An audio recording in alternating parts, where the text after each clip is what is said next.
Hey, man. Hey, how's it going? Not too bad. Just in a hotel room doing a bunch of interviews and paying some bills. Living the dream. Yeah, exactly. Well, awesome. Well, thank you for taking the time out of your busy schedule for this tour and on your day off, no less. Just wanting to talk to me about everything that you got going on. Yeah, no, it's my pleasure, Josh. No problem at all. Well, awesome. Well, first off, I just got to say again, after seeing you on Saturday with Annika down in Atlanta for Prog Power, it really feels like the band has new rejuvenation after the last time I saw you, because I noticed when you guys were on the Animals as Leaders tour and that hit First Avenue, that was a great show too. But it feels like after those couple years and taking that year off from touring, it feels like there is like a real rejuvenation going on. I'd say there is, but it's not necessarily like on the live side. It's actually more to do with the fact that this time around with Transcendence, the new record we just released, Devin basically allowed us into the songwriting part of it. And, we got to imply some of our songwriting techniques and whatnot into Devin's music. And after playing with Devin for 13 years, we kind of know how he writes and what he looks for in writing, and the fact that he's produced us on all those other records. So, you could say it's rejuvenated us a little bit just because, we got to put a little bit of our songwriting into this record. So, it makes it a little more exciting, I guess. And that can translate live. But I think live, we've just always had a great time regardless, and with the Prog Power show, I think it was maybe even,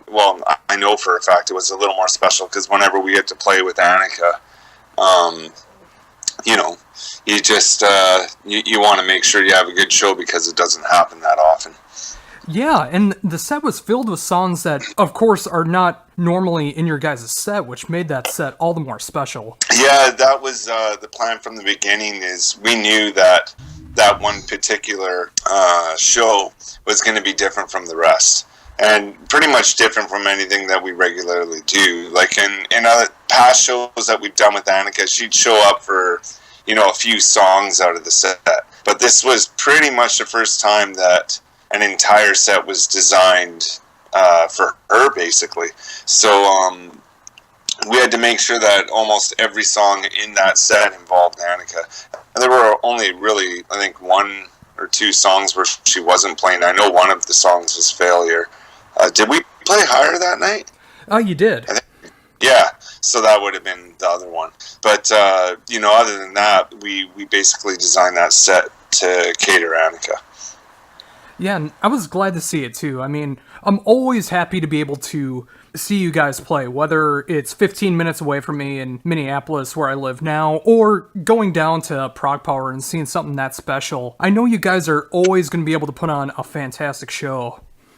Yeah, like that's the thing is, that's priority number one, whether we're playing with Annika or not. We're always going to give 110%. Whether we're tired, whether we just got off a plane, man, our first show with Between the Buried and Me, we almost missed it because we had bus problems. And, we showed up half an hour before doors and, got all of our stuff up there, made it happen. And, when we got up there, we were exhausted. There's just a lot of stuff that had to go down that day. And, it didn't change our game plan whatsoever. We went up there and had a great show and kicked some ass, right? So we're constantly aiming to be the best we can be no matter the circumstance. And that just shows the level of professionalism that goes into the band too. Because I'm sure there was people who weren't paying attention to the internet that day and not keeping up on social media who had no idea that you guys showed up a half hour before doors, and they just thought that everything was just going as planned. Yeah, and I guess that's a great thing about social media today is you can kind of keep up to the hour with your band when they're on tour, depending on what different band members are posting. But there's still tons of people who don't, and that's the thing is that's something we got to deal with. That's the variables of this industry, and you have to roll with the punches. It's our job to go up there, and people spend their hard-earned money to watch us perform, and just because we had a rough day doesn't mean we, give 50%. So that's our view on it anyways. And, you know what? Shit's going to happen always through your life, but it should never stop you from putting out 110%. Exactly. Again, you guys are definitely doing it right. And it's awesome to see you guys on a part of such a great tour with Between the Buried and Me and Fallujah. I mean, being able to do a co-headlining tour with Between the Buried and Me and having Fallujah opening, I mean, that's like a dream tour for me. Yeah, it's like, to be honest, I didn't know much about Fallujah at all. When they came on, I didn't even know how to pronounce the name of the band. It's like, Fallujah? Okay. But, they're this up-and-coming band, and they're amazing. They're incredible at what they do. All the guys are just amazing people. They're killer musicians, and they got something really cool going on. And as far as Between the Buried and Me, the first Devin Townsend Project tour ever was with them, Cynic and Scale the Summit, back in 2010, January 2010. So, to be able to go back out and tour with those guys again is an absolute honor, because they're really good friends. We love the band. We love how the bill fits together. It's just like, it works. It's like they say they have the same problem as us. It's really hard getting onto specific bills or wanting to go out with people, because both DTP and BT Bam kind of stick out like sore thumbs. So it's funny how it works when both of us, both these bands come together to do a tour. It works perfectly. Yeah, and I would really like to think that the fan base would be treating you guys the same as BT Bam and vice versa as when it comes to the fans. It is. We were curious because when we went out with BT Bam, Cynic was actually the direct support, and we were kind of the middleman, because Scale the Summit went on, then us, and then Cynic, then Between the Buried and Me, and it was just a full-on headlining tour for them. And this time around, it's a co-headliner, and obviously we've come a very, very long way since 2010. But, we were curious too, it's like, are we going to play to half-empty places when we close, or whatever the deal is, or is vice versa with them, But the crowds have been absolutely incredible. Every single show, it's packed for both bands. No one leaves. Like I said, it's just one of those bills that works incredibly well. No, I was curious about the bill because with it not hitting Minnesota, I didn't get to research it that much. But are you guys switching spots on who plays last, or is it in a set order? Right now, it seems to be in a set order, which just, in my personal opinion, is really weird. Like, if it's a co-headliner, I think, it should be, DTP one night, BT Bam another, but... And not only that, it's also nice. Sometimes it's nicer to go on a bit earlier, and being able to relax and check out, BT Bam's full set or something like that, But so far we've been closing every night, so I don't know what the exact deal is on that, but that's how it's been so far. Well, it's still cool that you guys and BT Bam are able to do like a full headlining show each, because you guys are definitely both at that level right now where you can do your own headlining shows and bring in the crowd, but it's great to be able to see that you guys are sharing that tour together and being able to pull in new fans that may not be familiar with each other. Well, and that's why we do this, right? And it's beneficial for both bands. And like I said, I don't think the reason it's a co-headliner is because we're pretty equally stacked statistically. So, there's no doubt we play the exact same, length of set as they do. And, everything's treated the same. I guess the only difference so far on this tour is just that we're closing, but every night. But, again, I don't think either band really cares. Personally, I like the flip-flopping. Getting back to that, I like the flip-flopping because it's nicer to go on early some nights, But either way, every band, both bands on the bill, headlining bands, are loving it. And I don't think either band really cares who goes on when. It's the fact that we're touring together again as good friends, and we have equal length sets, and it's a co-headlining show, and that's that. Exactly. That is the most important thing. I mean, being able to tour with bands that you can be friends with and you don't have to feel like you have to stand guard or avoid that band. Being able to do a tour like that and be friends and make some great music live. I mean, it's great to see that the prog community can be friends like that and it's not jaded in any way. Oh, not at all. No, we all get along great. There's no competition. If anything, it's just everyone having a good laugh and joking around and reconnecting again.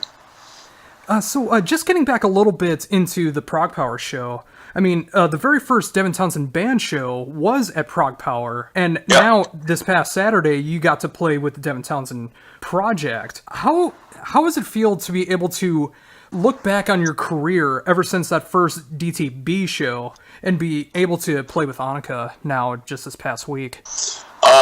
Yeah, it's crazy. It came, in a sense, it came full circle because we started it 13 years ago at Prog Power, and then 13 years later we're headlining it. And, with Annika, a phenomenal artist. And, it's really cool to look back on how everything evolved to this point and, how your career has turned out, how life is. And, it's nothing but positive affirmations, and I don't know, it was really special to be back there and to play that stage again and just, remember all the exciting times that we had the very first time we played there. So, yeah, like I said, it's coming full circle again, and, it just goes to show that, you put in a lot of hard work. 1 year you're, midway up the bill, and then come back years later and you're headlining it.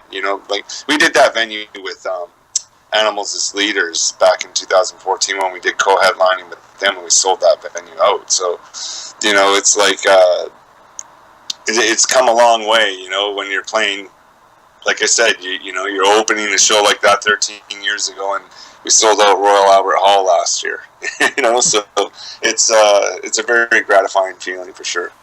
Yeah, and that, again, it just shows the level of commitment that you guys have been able to do it this long, over 13 years. I mean, with some obvious breaks in there, of course, but, just with all the albums that you've been a part of with Devin, and just, again, just like starting with the DTB all the way back then 13 years ago, and all of these amazing shows that you've done, like Royal Albert Hall, and of course the Ziltoid shows, and all the whole 4 shows with the first 4 Devin Townsend Project albums.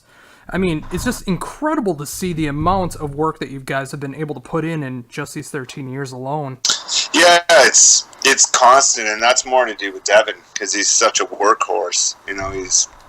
He's constantly writing, constantly thinking of the next thing to do, so it keeps us very busy. And that may be one of the secrets as to why we've been able to build the following that we have now, is just the fact that he's constantly providing new music to all of his fans worldwide. So again, it just comes back to him leading the work ethic, but he needs a band that's going to support that and be there at the drop of a dime when he's ready to go, and that's what we've done the past 13 years.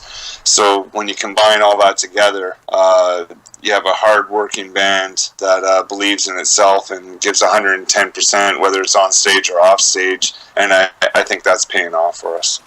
Yeah, and just again coming full circle with Transcendence, it's great to be able to see that the rest of the band is now able to start putting in their touches as far as the writing goes, and I definitely started to notice that with the drumming this time around too, because there was little things that I noticed that sometimes I hear like in 10 Ways or Terror Syndrome that kind of shifted its way into Transcendence, just because I can hear a little bit of your style coming into it more. How did you approach your songwriting with a little more open and creativity this time around?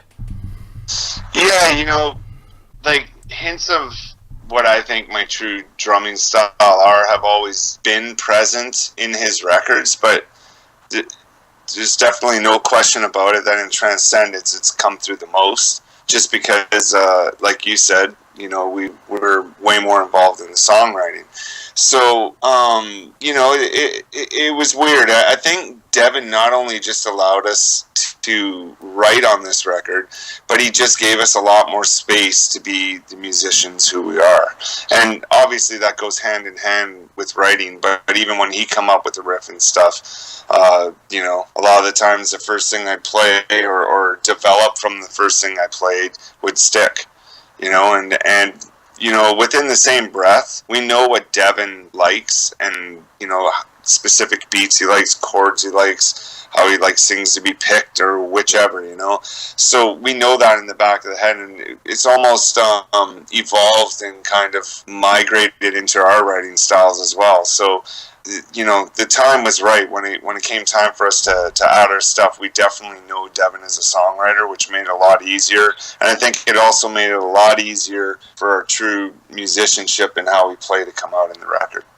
Yeah, and I think that definitely shines through, and in a way it was kind of good to have that bit of a restraint up to this point, because you do get that sense of what he was looking for, but now that you have more freedom when it comes to the writing aspect of it, you can definitely write more for the song and still keep your touch to it. Yeah, and that's what it is, you know, but make no mistake about it, like, we were able to write some stuff with him, but the majority of the stuff is still written by Devin. It's just, he included us. Like, the song Failure was a completely, a group effort. Like, that was just all of us writing a song together, and that's kind of what, you know, Devin Townsend Project sounds like when you have 5 different people writing equally together, you know. And then you know, the song Gump, which made it on the bonus disc but wasn't on the main record, it was another song that was, a lot of it was written as the band. Higher, there's a lot of stuff in there. Storm Bending, you know, it started with a riff, and then I suggested a time signature which stuck. And, you know, just all these different things came together to make it happen. But in the end, it's still Devin who is leading the way and kind of depicting what the direction the album's going to go in. Oh, yeah, I mean, there's no question of that. And, of course, you were able to add your touches in the past before. I mean, Grace is a huge example of that with your double kick pattern. I mean, being able to add your elements to it as well. But it is cool to be able to see just even a little bit more of what all of you guys can do with your songwriting when it comes to the Devin Townsend Project, because, I mean, as amazing as a writer as Devin is, it's great to be able to contribute just even a little bit more, and it definitely shines through this time around. Yeah, and that's what we're grateful for, is like, we were able to contribute in many different areas of the record, and it's a nice little tip of the hat from Devin to us that he trusts us too. So yeah, it's, all of us feel honored, and we're very grateful to be able to, you know, write with Devin, and to actually have it come out on a record was a really cool step for the band. Oh, very much so. So you guys were fortunate enough to have Nolly help out with the production and engineering for the album. What was it like to work with him? Nolly was amazing. It was extremely easy.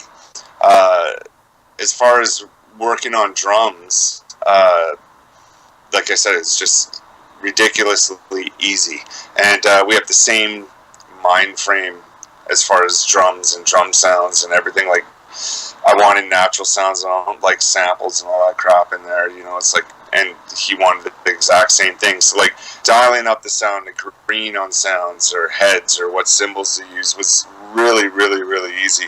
Maybe the toughest part was I really like ST dry and HD dry heads by Evans on my snare. When I play live, I used to play with a hybrid head, but I was kind of set with those heads, you know, for recording, and he wanted to use a new Evans heavyweight snare head, and, you know, I didn't really dig the feel of it that much, but when I heard the sound that we were getting, it was like, okay, that's awesome. That'd maybe be the toughest thing of the entire recording, working with Nolly, you know, and it wasn't even tough. It was just me going out of my comfort zone, and once I realized how good the snare sound was, I was like, yeah, okay, let's do it.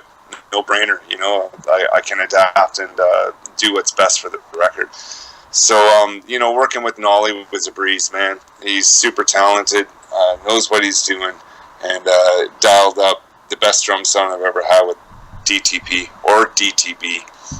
Oh yeah, and I can say without question, this is my favorite snare tone that I've heard you play in all the albums that I've heard you contribute to. It is such a sexy sound that came out of there, and it just matches the tone of the album as well. It just stands out in the right way, and it just fits everything so well. Yeah, another thing too is I've always tuned my own drums, and I learned how to tune properly and do all that stuff. But Nolly had a thing that he enjoyed tuning as well, and he also liked tuning the toms and snare and all that to notes. So basically the notes of whatever the song would be in, and so I let him do that.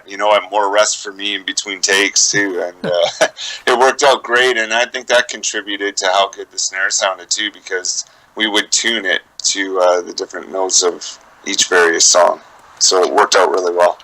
Did that mess with you at all with the tuning in between each song, as far as like the feel on the toms or the snare or anything like that? No, not at all. If anything, it feels better, because when you hear it slipping or it slips slightly in tone, it doesn't have as much of a crack. Then you don't hear that note as much.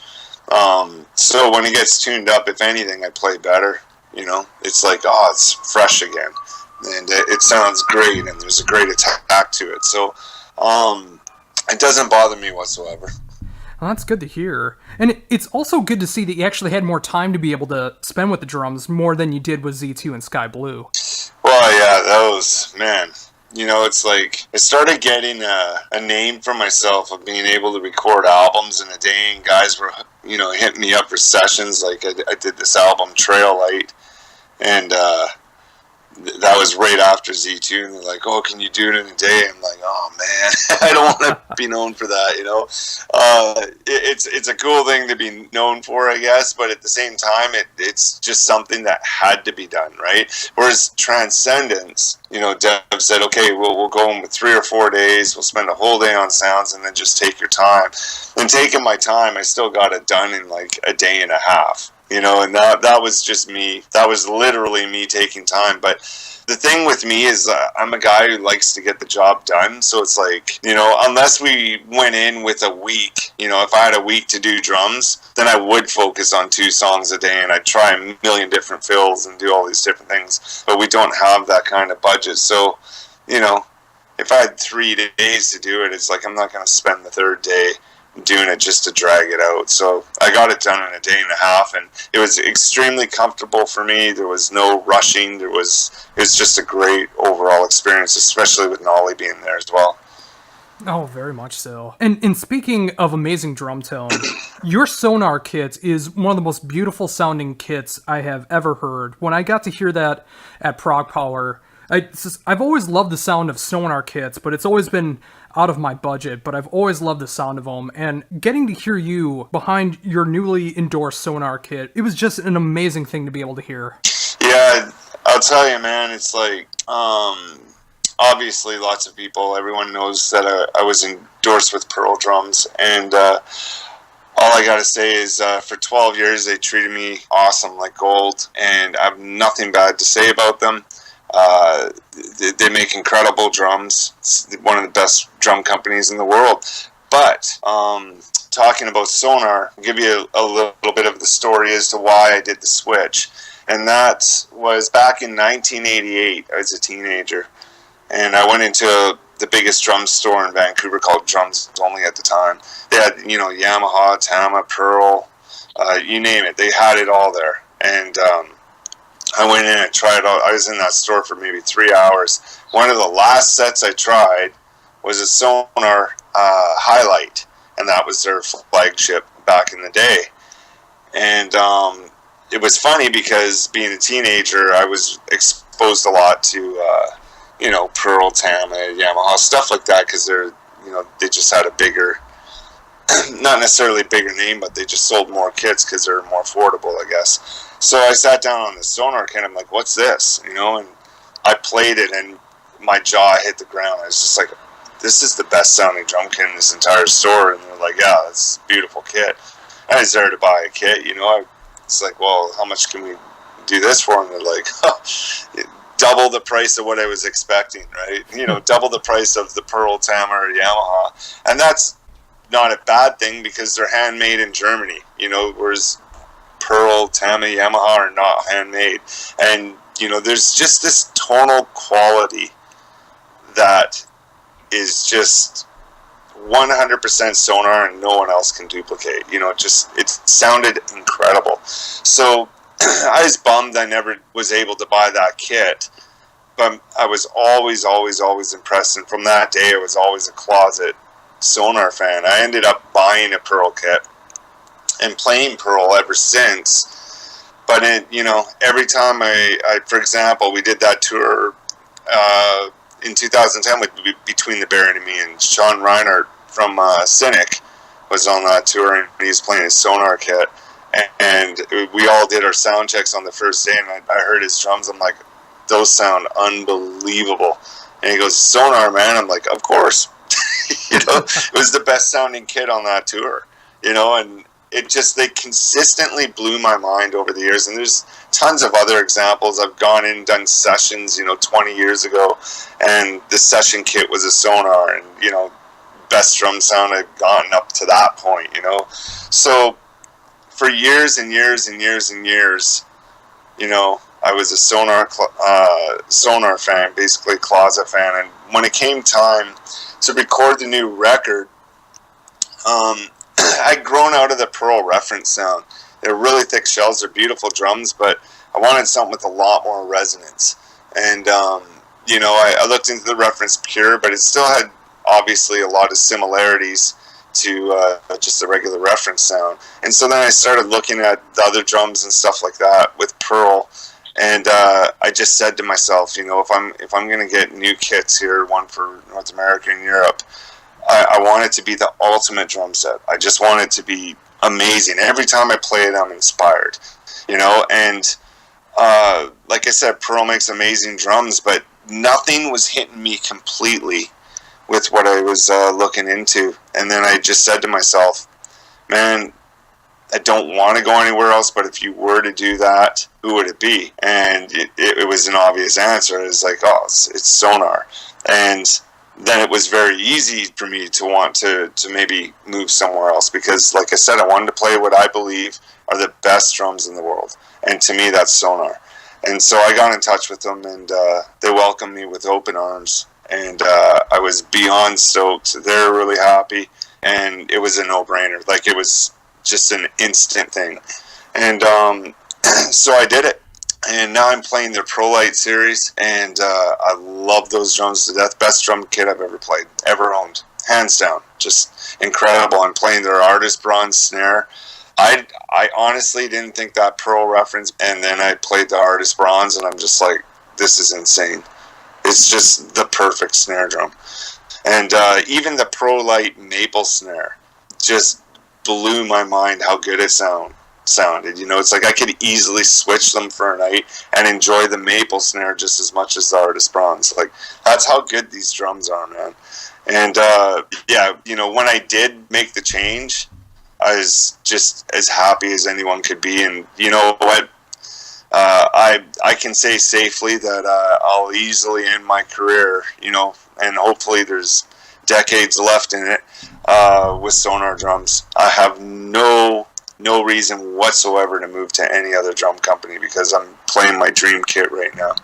And I'm so glad to hear that, too. I mean, like you've said, Sonor has always had amazing drums. And, whether it's Thomas Hake from Meshuggah or Sean Ryder from Cynic, who I first fell in love with when it came to Sonor drums, when he used them on Trace and Air, just the amazing tone that came out of it. And I think it really does come from making the handmade drums in Germany, just as Sonor does. And when I finally got to hear your new kit live at Prog Power, I was just blown away with the tone that came out of it. And I've always been a closet Sonor fan myself. I mean, just like you, I've been playing Pearl almost my entire life. And after Saturday, I'm just about ready to make the switch over to Sonor. Yeah, it's funny. I've had a couple students, and the guy who actually bought my Pearl reference kit, because I sold that reference kit that I had for 12 years, he bought the kit off me, and then he just told me a couple days ago that it's official, that he just bought pretty much the identical package that I have in ProLite series. He just put his order in, so now he owns my reference, which he loves because it's a collector's item for him. That's what he says. And now he's just ordered a brand new Sonor ProLite kit, you know, in 3 rack toms, 2 kicks. He has 2 floor toms as opposed to me having 1. He ordered the Artist Bronze and ordered the maple snare as well. So there's lots of people, and I've had a couple of my students who are switching over as well, you know, and that's part of the thing that goes with endorsements. So you know, your fans follow you and they want to play what you want to play, right? But you know, with that aside, the reason that I went to them is just because I truly believe they're the best drum company in the world. And the more and more that people start playing these drums, the more they realize that, holy crap, these are the best drums. You know, it's like, it's just not a fluke. And it's crazy how many touring drummers out there, I'm obviously not going to mention names, who are with other companies. They're not with Sonor, and they tell me the exact same thing. I've heard it so many times, you know, so it's really interesting. It's really interesting how many people love the drums, you know, and that aren't playing them currently. Yeah, and that many professional and touring drummers can't be wrong if they're talking about the same company. Mm-hmm. That's exactly it, right? But you know, different drummers and just musicians in general will stick with certain endorsements for different reasons, you know, and there's tons of reasons why. And there's nothing wrong with that. Oh, sure. Because another thing, too, is it does come down to support. You know, you want to be able to have that worldwide support. And that's one thing that I think Pearl is maybe even number 1 at in the world. But one thing that I talked in great depth with Sonor was about their support. And they definitely said all the right things and did all the right things to make it very easy for me to switch to them. Yeah, and speaking of that, when it comes to your setup, obviously besides switching over to Sonor, you also added a 3rd rack tom in there as well, and you pretty much have my perfect dimensions when it comes to a kit with the 3 rack toms, floor, and the snare, and then the side snare. What made you want to add that 3rd rack tom back? Well, when I recorded Addicted, I had a 3 tom setup, and I used it for that entire tour as well. And but it was 10, 12, 13, 16, and 22-inch kick drum, and then I had the 2 snares. The difference now is I have the 3 tom set up with 2 kick drums, but the 3rd tom is an 8-inch, so I'm going 8, 10, 12, 16, and a few different reasons. I don't know, the bigger drums, they sound cool and everything, but I think you just have more tonal diversity with an 8-inch tom versus adding another 13-inch or something. I think that's why a lot of guys will add a 2nd floor tom, is if you really want that deeper stuff, to add a 2nd floor tom. The other reason I went to an 8-inch is it kind of saved me a little space around the kit. But first and foremost would be the actual diversity in tonal differences, right? Because going from an 8 to 10 to 12 to 16, there's a lot of cool things you can do with that, and beats you can come up with, fills you can come up with. So that was the biggest difference in the setup. But you know, like I said, the Addicted record had 3 toms, and I really missed the stuff I could do with that extra tom. Like I find myself doing more creative fills and rhythms and beats with that 3rd tom, so I wanted to bring that back again. And I'm really glad I did. And the 8-inch tom, I love that thing, man. It sounds so good. And, you know, it's just a real fun kit to play. Oh, yeah. I mean, the smaller toms are so much fun as well. I mean, with my Pearl kits, I haven't been able to find an 8 or 10-inch for my kit to match it, so I actually bought a 6-inch timbali to try to replicate that 8-inch tom sound, just so I can get that feeling of the 3 rack toms and having that high to low rack tom feeling, because there is so much creativity that you can have behind a 3 rack setup like that. Yeah, that's exactly it. You know, like, couldn't have said it better myself. It's just the versatility that it brings makes it a lot more fun to come up with ideas and just drum overall. No, and speaking of that, I mean, of course, when you're adding a third tom, it does mess with your setup a little bit. And we were talking about this a little bit on Saturday. Have you been able to mess around with your ride anymore and get that into a better spot yet? Yeah, the first 4 or 5 shows of the tour, like, I had the ride in this perfect position when we were rehearsing, but you aren't constantly tearing it up and down, you know, day after day. When you're at rehearsal, I just left it set up for, you know, the 3 weeks or 2.5 weeks that I had to break it in before going on tour. But we tape our carpets, so it's set up the same way every time. The only thing that I made a mistake of is I didn't put a mark for my back rack legs, and so sometimes it'd be too close, and my stick would be getting caught underneath my ride cymbal or my china or something. I'd be dropping sticks because it'd be getting caught after some really fast fill or a blast beat or something like that. I'd just be like, oh man. And so we had to take the time. I think we finally figured it out. It was the show after Nashville, and that was Orlando. In Orlando, we took some extra time that day after sound check, and we just nailed it in sound check. And then took a little extra time after sound check to tape it down and make the marks. And ever since that show, it's been no problem. At Prog Power was a little bit of a mishap between me and my drum tech, and the right side, which has my ride, was in a little bit too close, and the floor tom was a little bit out of position, so it kind of messed me up in a couple songs. So I figured out what was going on, because, you know, in the heat of the moment, you aren't really looking in. You think, oh, you did sound check, you go, but then you do a certain fill, you're like, whoa, I'm not hitting the middle of the floor tom, or whoa, the ride seems a little close, or something like that, right? But it was still a good show. We had a lot of fun at Prog Power, but yeah, there were a couple moments there.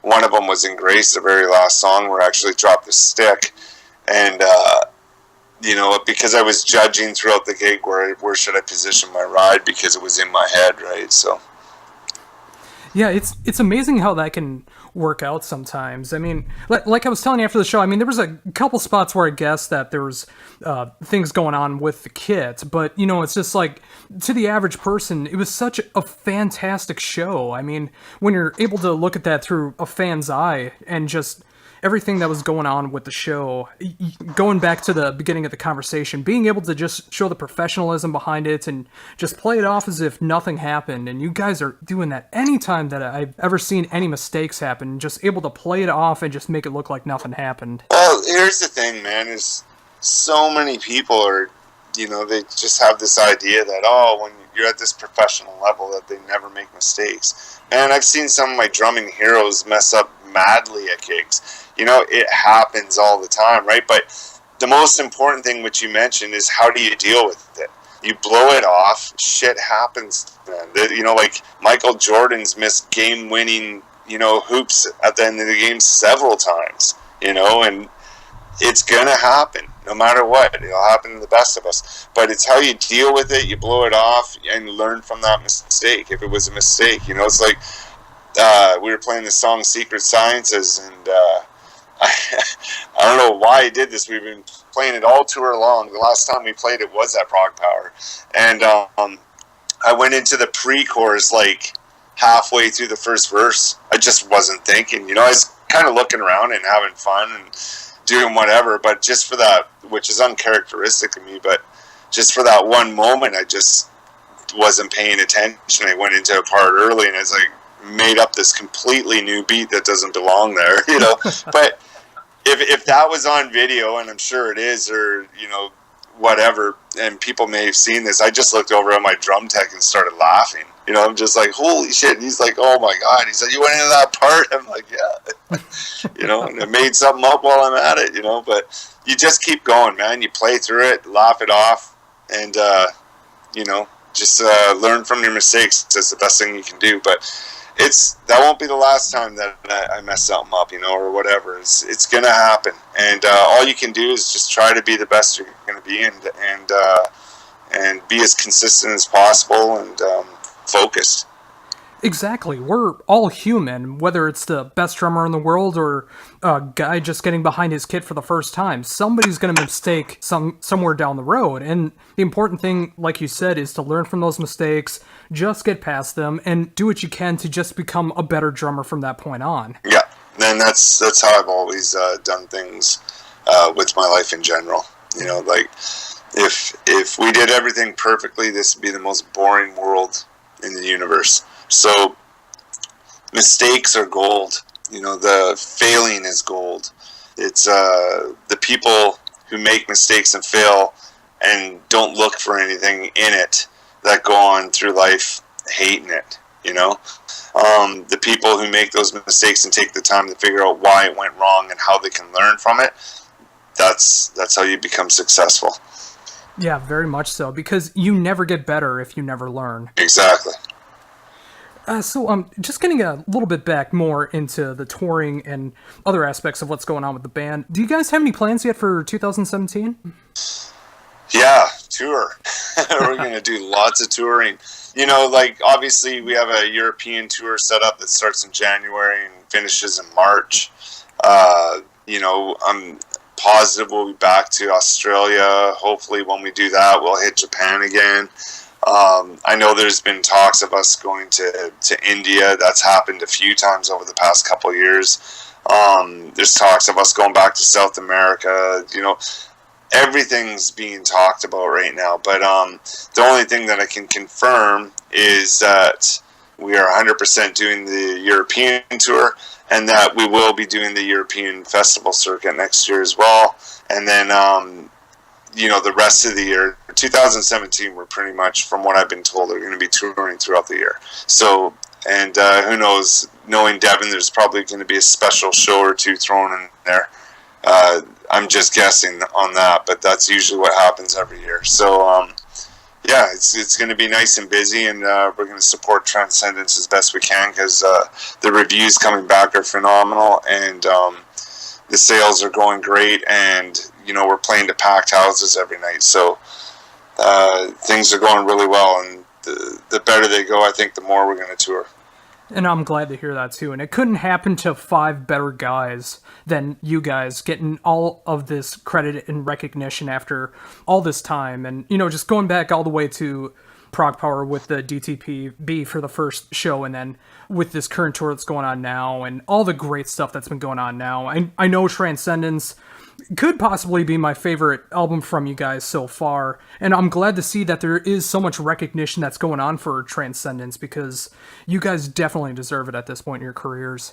Yeah, it's my favorite record I've been on, with Dev, and I just think it's consistent and real solid, and it's 10 songs that I can listen to, all the way through.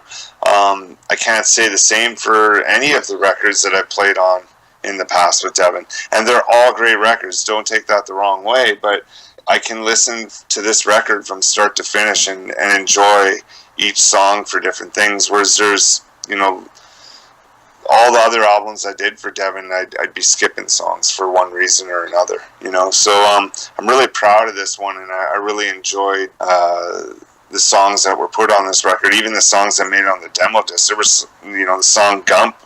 The whole band wanted that on the main record, but Dev didn't like how it flowed with all the other songs, which he was probably right with. But this is just a really solid record, and I think probably the best one that we've released as the Devin Townsend Project.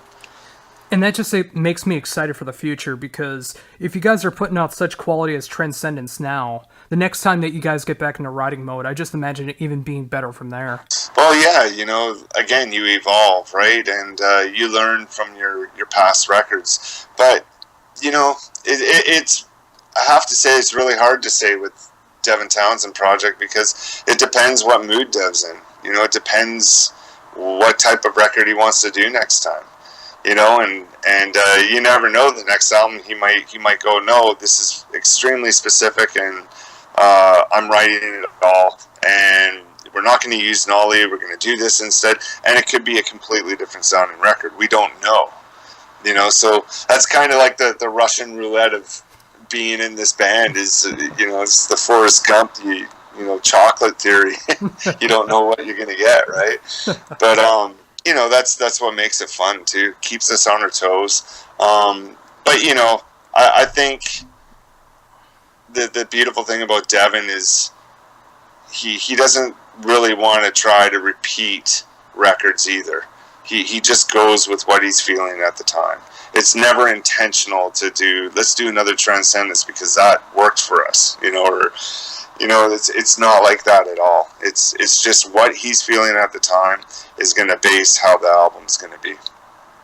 Yeah, and again, like you said, just like the Forrest Gump theory, just like you never know what you're going to get. And I mean, that can turn out potentially good or bad depending on how you look at things. But I'm just glad for at least now, it's definitely in a positive light. Yeah, I'm not going to lie. I think I'm really glad we did this record.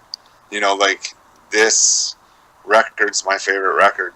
I think it's the best record we've done as the Devin Townsend Project. To be honest, I said in an interview the other day and in several meet and greets, I think this is the best record since Ocean Machine. And that's my personal opinion, But Ocean Machine is my favorite record by him. But this would be by far number 2 for me.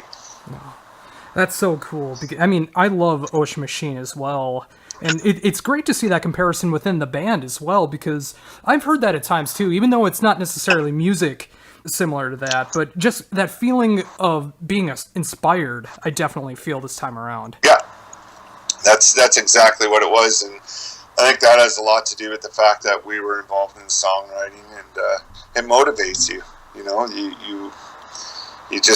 We always bring our A game no matter what, but if just being able to write a little bit on this record definitely motivated us a little more than the rest of the albums that we did in the past. Just switching gears just a little bit into some non-DTP stuff, is there any work that's going to be happening in the future as far as like Trail Lights or any of your other projects? Right now, nothing in the foreseeable future, especially for the next year, because we're on full bore ahead. It's like we got a lot of stuff coming up with touring and all that, and our commitments to the Devin Townsend Project. So for me, it's just going to be teaching, and if I can fit in a session, if I'm home long enough, I'll do it. But as far as side projects and stuff, there's not going to be a heck of a lot of time. But I'm always interested in stuff like that. It's like I like the fact that Dev can go out and he can play with other, musicians that are from other bands that are well known and stuff. And I'd love to do that as well. It's like I love playing DTP, and it's a great gig and everything. But I'd love to expand myself in that manner too. So that would be something that would interest me. It's like other bands that are busy but can maybe get together and do a record together, or you do a few one-off shows or something like that. That would really interest me. So, and there's so many great musicians out there I'd love to play with, right? So that's always been in the back of my mind. But again, it's like until something presents itself, or I get any free time, which isn't going to be a ton. I don't think in the next year. It's going to be pretty busy with the DTP. Oh yeah, and I can imagine so too. I mean, especially with the praise that Transcendence is going, I mean, you definitely want to be able to support that as much as possible. But when you do get that free time, I mean, it's like, of course, my love of Terror Syndrome. I mean, I love Trail Light, 10 Ways, all the great stuff that you've done outside of working with Devin. I love that you're able to do that and still be able to work with Devin, just like you said, being able to work with other musicians and just get that other side of your playing out there. Yeah, and it's important to me too, because my drumming in the DTP I'm proud of, but it's not 100% of who I am, as a drummer. So it's like again, Devin produces his stuff, and I play for the song. Most importantly, is I play for the song, and you do a song like Deadhead, there's going to be crazy playing or anything. That's 4 on the floor laying a fat groove down with feel, and doing that. And a lot of Devin's music, if you look at Addicted, Epic Cloud, or Sky Blue, or even Transcendence in parts of it, it's pretty basic drumming. You know, it's nothing crazy, but within it, I try to still be creative and you know, get my style out there. But again, it would be nice to do more stuff outside of the DTP. I want to do that to expose the different sides of drumming that I can do. And that actually leads me to a question I just thought about now. I mean, of course, with you starting with Accelerated Evolution and now working with Transcendence and being able to tour behind that, what's the biggest thing you've learned when it comes to drumming since Accelerated Evolution?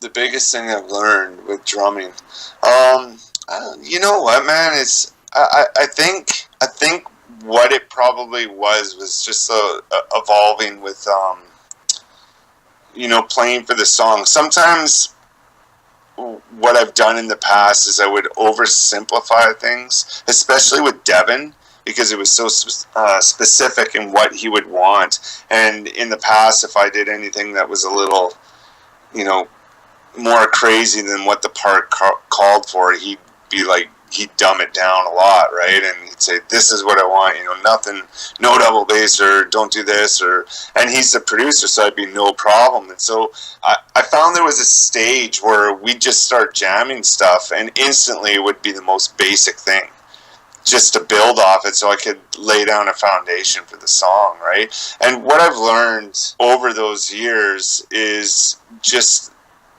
you know, the different ways that you can still play for the song, but be able to get out maybe a cool fill or add some ghost notes or you know, throw in a time signature, you know, over a part that's doing 4 or something, you know, just to mix it up a bit. But, you know, basically finding different ways that you can be you while still playing for the song is probably the biggest thing I've learned, is like not overplaying, but being sneaky about it and still getting out some real creative playing while still playing for the song. And that's always evolving, because, you know, I'll go work with another producer and I'll be the exact opposite. You know, like I've done lots of session work for Brian Howes, for example, and my brother engineers and produces with him, and his producing style versus Devin's is completely different, you know, from one another. And you know, so being able to adapt and to know what's right is something that's always evolving with me. And, you know, what's our job as a drummer is to lay down a foundation that other people can layer above, right? And yeah, playing for the song can be a real tricky thing, depending on who's producing and the people you're playing with. So I'm constantly working on that, constantly trying to be the best I can be, do the best I can do for each song, and still maintain, you know, some creative drumming in there, you know, with the style I've tried to develop over the years. Oh, and I think that's a perfect ending point for this interview. I mean, a great note to end on everything. Thank you once again for taking the time to do this. With you being the very first interview I've ever done, and now as of tonight, my 232nd interview I've done since that time. It's always an honor and pleasure to be able to hang out with you, shoot the shit, whether it's like at Prog Power or being able to help promote everything that you got going on, just like Transcendence, which is available now. It's always great to be able to talk to you. And before we're done, is there anything else you'd like to mention or plug or anything like that? You know, just plain and simple, obviously Transcendence is out, so get it, guys. Check it out, you know, go to Apple Music or Spotify, whichever. Dev's always saying, you know, download the hell out of it, you know, whatever you want to do, but check it out. You know, if you dig it, come see us live, because it's an amazing time. We always put on an entertaining show, and guaranteed you're going to be laughing with some of the antics that Dev has live. And, you know, it's a good time. So I'd really like people who haven't heard us or been to a show before to come check that out. You know, I think it'd be very surprising for y'all, for all those first timers, right? But more importantly, and the biggest note that I'd like to leave on, is just to all the fans and the people who support us. Plain and simple, we can't do this without them. It's impossible. It would never happen. You know, I wouldn't be sitting here in Philadelphia right now on a day off, eating a Philly cheesesteak if it wasn't for all those amazing fans out there who support what we do. So I'm extremely grateful and thankful that we have the fans we do. And thank you so much for all your support. It means the world to everyone in this band.